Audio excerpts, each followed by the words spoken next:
What's up, you guys? Welcome back to my channel. I'm your girl Anastasia, and this is another episode on Chef Chronicles. So today I'm keeping it really simple and really basic and showing you guys how to make some caramel. So to make some caramel home, you are going to need a cup and a half of sugar, white sugar. You are going to need 3 tablespoons of corn syrup and some ice water, which you want to make sure you have that first, and then you're going to need a one and third cup of water and plus 2 additional teaspoons. Sorry. So when you are making caramel, you definitely have to understand the different stages that happens before when you are getting to that caramel stage. So the first stage, of course, is jelly, which then we have the soft thread, right? And then it goes on. So it goes from soft ball, hard, firm, and then hard. And then it goes from hard crack, soft crack, and then caramel. And then after the caramel stage, it literally goes from caramel to different shades of caramel. Like you have a light honey, you have a dark honey, and then the more you keep cooking the caramel, the more bitter it will become. So you definitely want to keep it in what honey looks like a golden brown color. So on this piece of paper or on parchment paper, I do have the list of everything for you guys, the temperatures that you are supposed to have when you are making your candy. So now whatever you're using the candy for, it depends on what you're using for, what the stages you're going to go for. And I didn't mention this, but I'm using a probe thermometer, which is, one of those probe thermometers that you could put inside the oven and test the oven. It looks like this.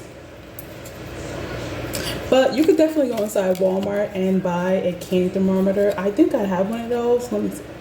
I do. And I literally spent at least $3, maybe even $3 to $6. I can't remember how long ago I bought it, but anywhere between $3 to $6. So let's get started. So in the saucepan, we're going to go ahead and grab our water. And we're going to heat this up. The reason for this is to avoid the crystallization on the side of the pan. So we're going to just slightly warm, not boil up the water before we add in our sugar. So the next thing, now that our water is heated up, we're going to go ahead and add in our sugar.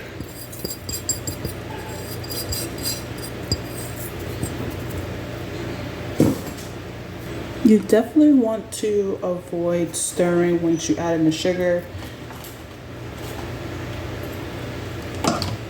Once all our sugar has melted, we're going to go ahead and add in our corn syrup. And now for our corn syrup.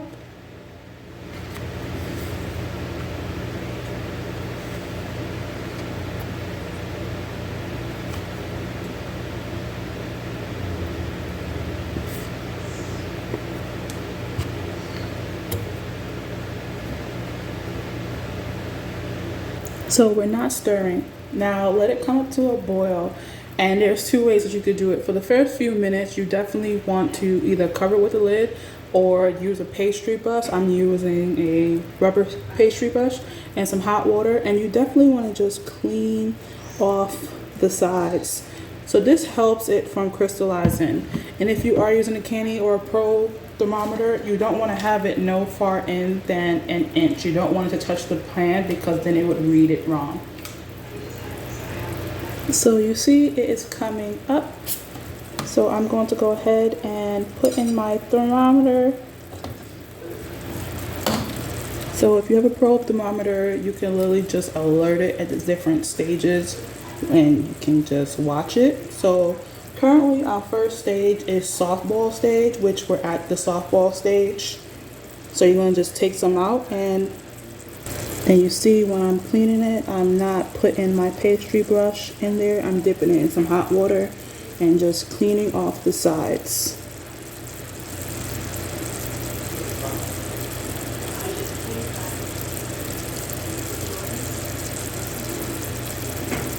If you put it in there, you might end up having to start over sometimes because you could put the crystallization on it when you are cleaning it.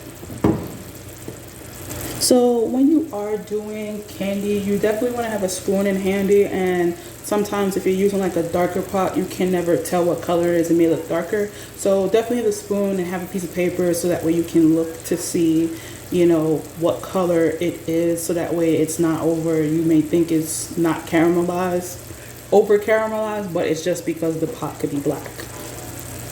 So according to my probe thermometer, it's basically telling me that I am in the firm ball stage.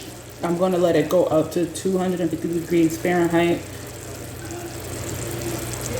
And I'm just taking out some with the spoon, and I'm just going to put it on my little box and allow it to cool.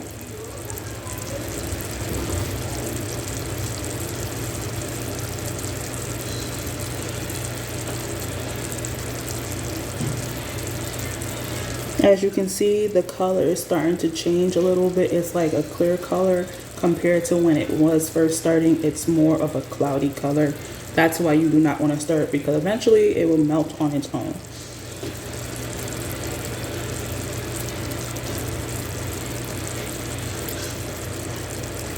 So I went to 265 for a hard boil.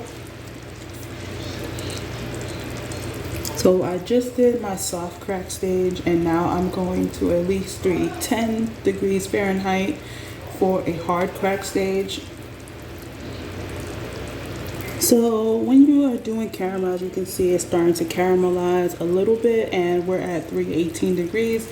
You definitely can say 316 degrees Fahrenheit for it to start, but as you know, as it got to 318, it's already here at the almost colored brown thing. You could go up to 350 degrees Fahrenheit, but I am stopping at 338 degrees Fahrenheit just because I don't want to over caramelize my caramel. So you don't want to get to smoke point quickly, you want to shock this fast. And there you see, I did all the stages. Once you shock it, you really want to quickly do it because it can get up a little bit stronger than the caramel stage, like I said before, and it can become really bitter. So these are the soft, firm, hard, soft crack, hard crack, and then caramel stage. You definitely want them to cool off before you touch them. And once you're done and it cools down a little bit, you can start making nice, cute little garnishes, caramel garnishes for your desserts. Once it cools down, you could be able to bend it and break it. So you'll have two different types of twirls, whatever you decide to do with it. And there you have it, guys. Definitely have fun with this little technique. It is fun to create little garnishes for your dessert or whatever you choose to do it with. And don't be sad if like your garnish you had in mind don't come out, because I was trying to make a sugar cage here and eventually it turned into crescent moons, which I'm kind of happy. It looks cute. So like I said, just have fun with it. Once it begins to harden, you can literally just put some hot water on it in the sink and eventually it will melt, and then you can go ahead and wash the pot and start all over if you need to. So I hope you guys like this content. Please don't forget to like, share, and subscribe for more. Peace.